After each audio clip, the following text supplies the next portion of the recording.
Welcome makers, graduation season is coming, and if you've ever wanted to learn how to make a lei but didn't know where to start, this series is for you. I'm Megan from Make It Megan, and over the next few videos, I'm teaching my 7-year-old twins how to make lei step by step. My goal is to make these tutorials simple enough for a beginner and clear enough that even a 7-year-old can do it.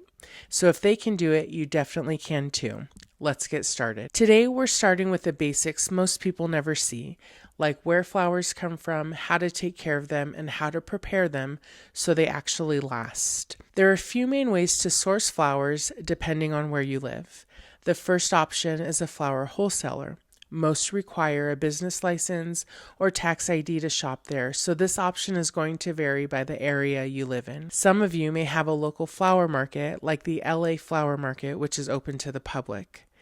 If you don't have access to wholesale flowers, you can also use stores like Costco or Sam's Club, especially for a beginner-friendly lei. Finding bulk flowers locally can be a challenge, but both of these stores offer online ordering, which works really well for mini carnation and carnation lei. I also love teaching people how to work with grocery store flowers because that's what most people actually have access to.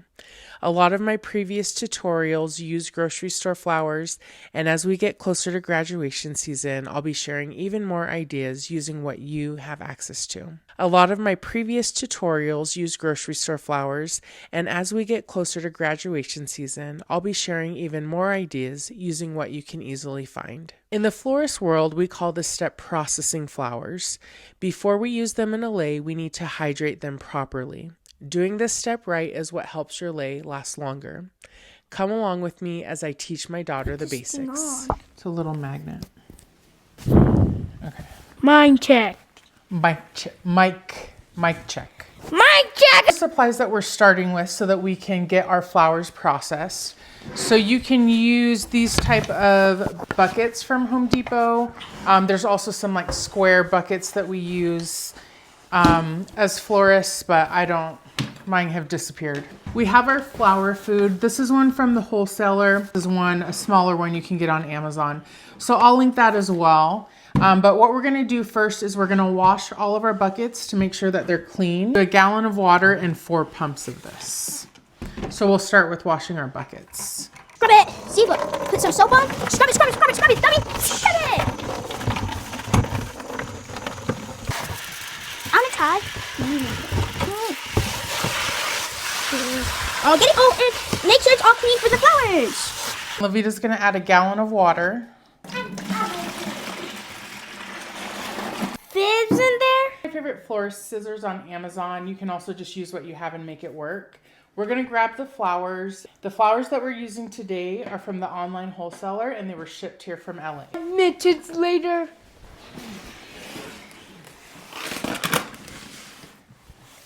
You got it! This was shipped from LA. Can I do some?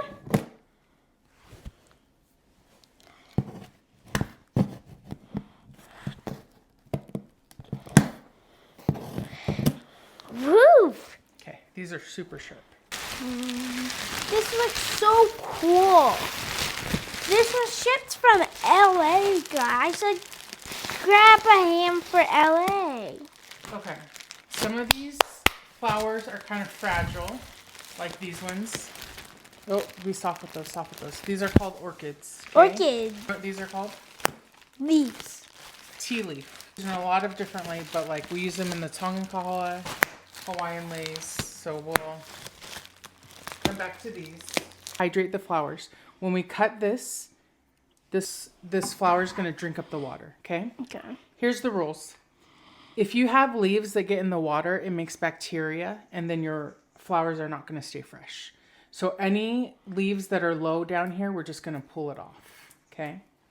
Now, we're going to cut it at a 45-degree angle, which means I'm going to cut it like that, diagonal. See that? That makes the most surface area for the flower to drink the water, like a straw. Doesn't that look like a straw? Yeah. I'm going to take one flower at a time, pull those off, is step one. Okay, got it. Okay, angle that you're going to cut it at. Yep. Nice. Okay. When we get our flowers at first, we want to cut 2 to 3 inches off also, and then cut it at the angle. So you did it perfect. I want to tell you something that's really kind of hard you have to do. All of the leaves off. Why do you have to do it? It will make bacteria, and that would just make the flowers die easier. Most flowers need 4 to 12 hours to properly hydrate, but I recommend at least overnight hydration before they're ready to use. This step makes a huge difference in how long your lei will last. Now we're going to let our flowers hydrate, and in the next video, I'll walk you through one of the most asked questions, everything you need to get started, including ribbon, twine, and needles. I'll see you there.